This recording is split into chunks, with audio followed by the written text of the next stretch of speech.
92.7.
Family One Radio Super FM 92.7. Yes, I'm your host, Sophia So Fine, and it's definitely been a fantastic weekend so far on the afternoon belt of the weekend vibes. And right now, we're still on Family Table Talk, and we've been on the roles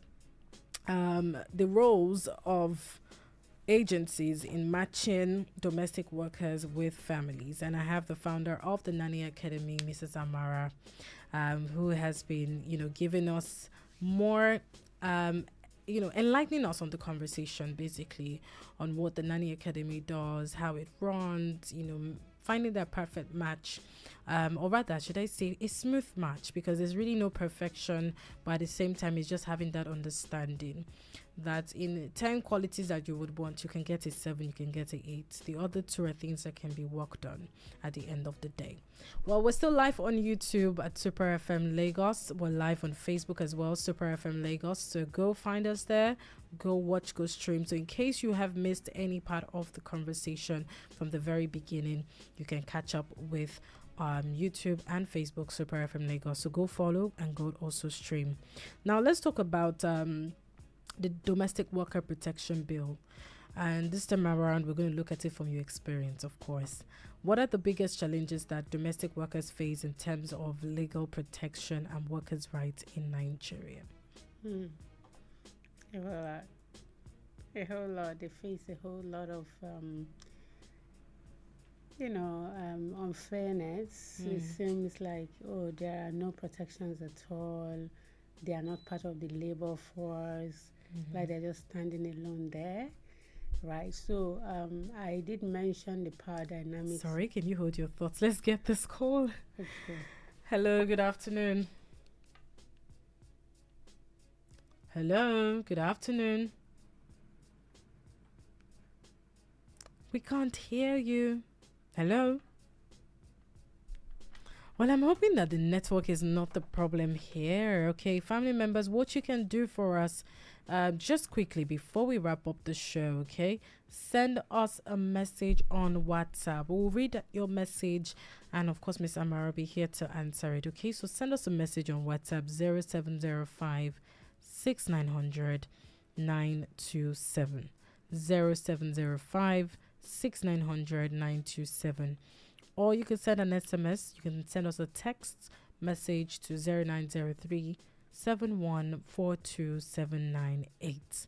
Okay? Or call the numbers 0802 502 7711. Okay, back to you, Mrs. Amara. Yeah. So when I talked about contracting and I talked about stating working conditions, one of the greatest things to point out in any work contract is work hours. And you can't be a worker, you can't be working non-stop and you think you're working. And that's probably why the profession is not growing in Nigeria, because people think about domestic work as a place where you are constantly on your feet. All right. Hello, good afternoon. Hello, good afternoon. Hello. Okay, what's going on with the network? Can you send us a message on WhatsApp? Okay, let's get this one again. Hello, good afternoon. Hello. What is going on? Okay, we can still try. Let's see. Hope that almost picked. So let's see. Maybe you need to change your location. Maybe go outside if you're inside, or check another part of your house where the network will be better. Okay, 0705 6900 927 or 0802 502 7711. Or send us an SMS, okay? If you can't send a WhatsApp message, send us an SMS to 0903 7142798. Please do go ahead. Okay, let's get this call. Hello, good afternoon. I sent you an SMS. Sent an SMS. I can't find an SMS. Okay, so maybe you do need to resend your SMS, but let's continue the conversation. Right. Yeah. So, so in terms of the number of working hours, working conditions, so many of what people experience or what we Yes. know is that domestic workers they work non-stop. Mm.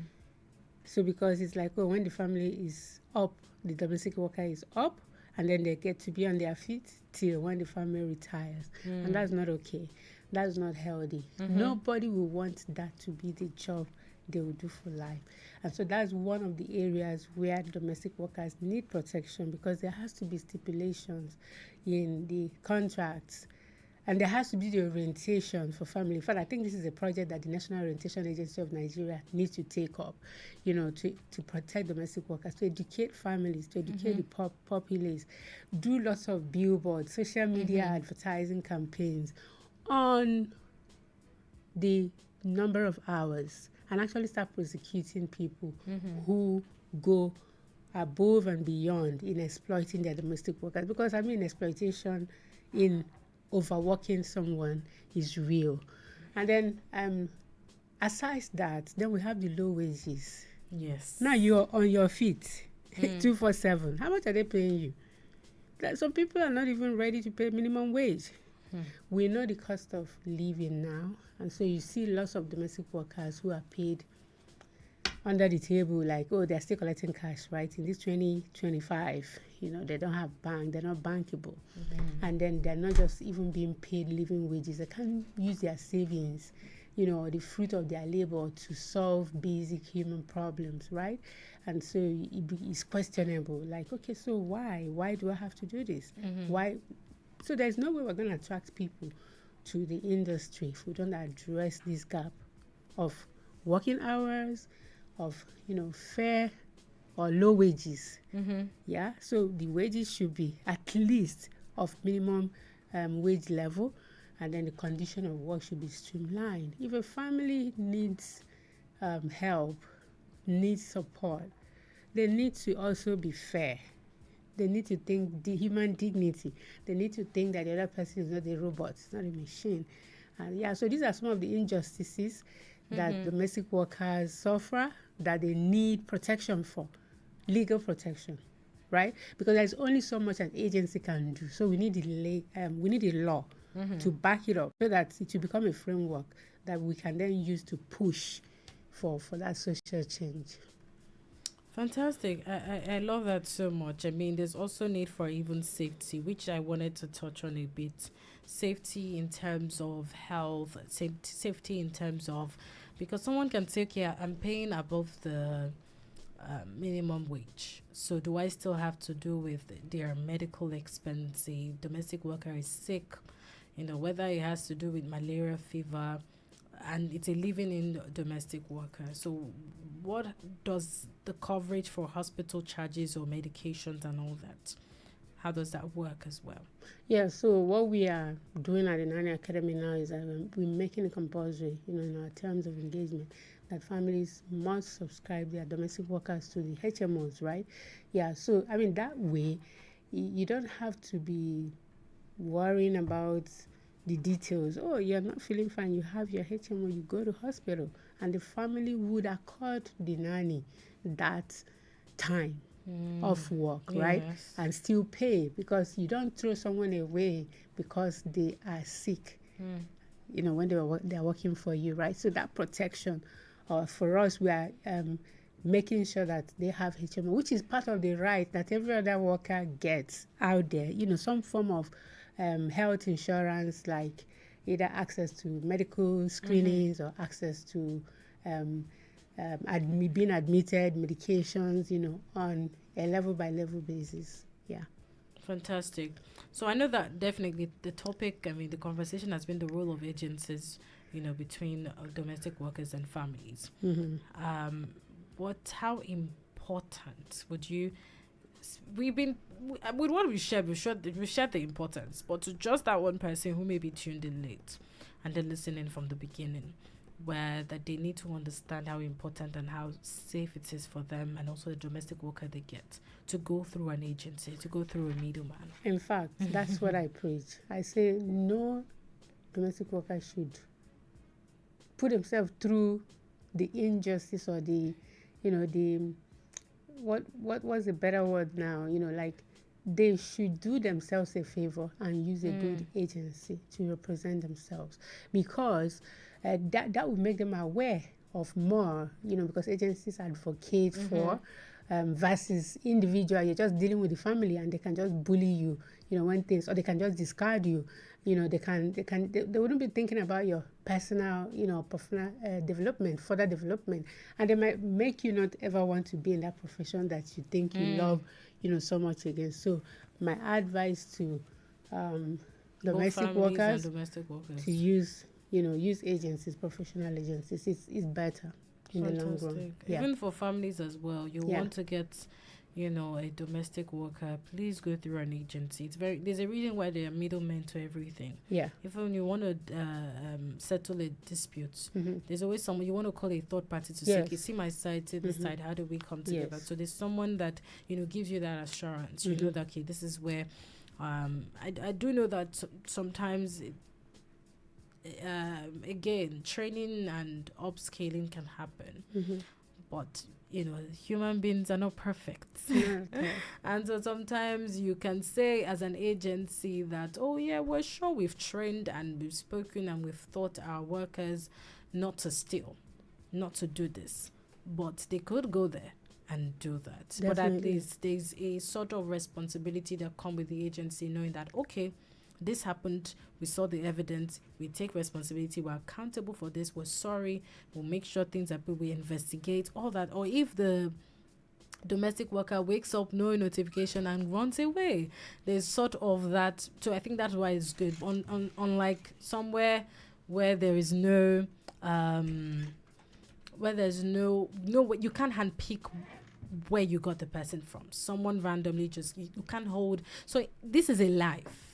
And imagine the person actually wakes up and leaves. How do you know that the person is safe? Where can you resort that this person would go to? You have no family number. So I think it's very important. Think about it. Your safety, the security of that person, protection, even health-wise. Yeah. I would assume that as well, agencies, there are tests that are being run by these people, before it goes take care of a child or go take care of anybody, to make sure that they are clean, they are safe, they are healthy, and all that stuff. So thank you so much again for an incredible conversation, a rich one, enlightening us. There are so many more. I think we have about 2 more episodes to come, so stick around for it. It's going to be so interesting for sure. Thank you so much for sharing your knowledge and insights into the world of domestic work. We've learned so much, honestly, when it comes to giving that respect and supporting domestic workers. And I'm sure that we've seen that we can keep pushing for positive change, innovation, and most importantly, equality in every household and workplace. Yeah. To all the families out there, remember that when you bring someone into your home, you're not just hiring help. You're creating a partnership that requires understanding, respect, and clear communication. And to also all the domestic workers tuning in, know that you're a valuable part of society. And there are resources like the Nanny Academy here to support your growth and career development. Thank you to everyone who is tuned in today and being part of the Amazing Nanny series. And of course, the Weekend Vibes. It's been such an incredible journey from 8 a.m. up until this time. This is me saying my goodbye because there's one young man here in the office who I don't know what he's doing here. I'm back. Did you come from Canada? Yeah. You came from Canada? Yeah, that's where I'm just... Why does it have to be Canada? Because it's a cold place. Do you understand? It's a cold place. In this hot that's exactly Niger weather. I didn't know I was going to survive winter. Oh, really? I tried it. Oh, wow. This winter? Yeah. January, February, March. In Canada. I was in Canada. And I was cold. Not just in Canada. I was in Alberta. So I was like, is this for real? Like, it's something else. Is this for real? How did you feel like coming I said, back? this is my first winter. I ran because I took my daughter back to school. I'm like, what? This it? It is That's something interesting. else. And something like shout out to our brothers and sisters The there. Oh, roads are especially frozen. Shout out to them. them. Of course, the ice is everywhere. Yeah, Like it's cars, real. every- You can't imagine it. You'll be so cold. Eh? So you have to wear layers and layers. I'll of be in a room. clothes. I'm like, what kind of thing is this? I'm not feeling the heat. It's serious. It's serious. Shout out to them. Are you still thinking of Japa? Like, As in- if you're still thinking of it, it's okay. But anyways, Papa Fuete, How are you you doing, having baby? Tifa with No, you? it's just me and Ryan. Just Solo. okay. He's riding solo, and trust me, it's going to be a hell of back and forth and ride with him. Papa Fuete is I going to missed be. you. Thank you. We'll talk about that next week. Okay, next week. The we'll talk weekend, the about vibe that. is different. I'm Alright, not alright. the one you see on the Monday. I'll be toasting you on Mondays to But- through but- Fridays. But here now, Saturdays, Saturday and Sunday, I don't do that. you rest. Tomorrow is the holiday. I rest. Oh, that's true. Please That's leave true, me. that's true, that's true. You didn't introduce me to our guest. Please, off air. Excuse, don't disturb my friend. She's my friend. That's all I can say. Please, I don't want your character. I'll be close here to my by friend. 4 p.m. Yeah, so he'll be here by 4 p.m. So make sure to stick around for that. Anyways, I've got to go. Thank you so much. This is your girl.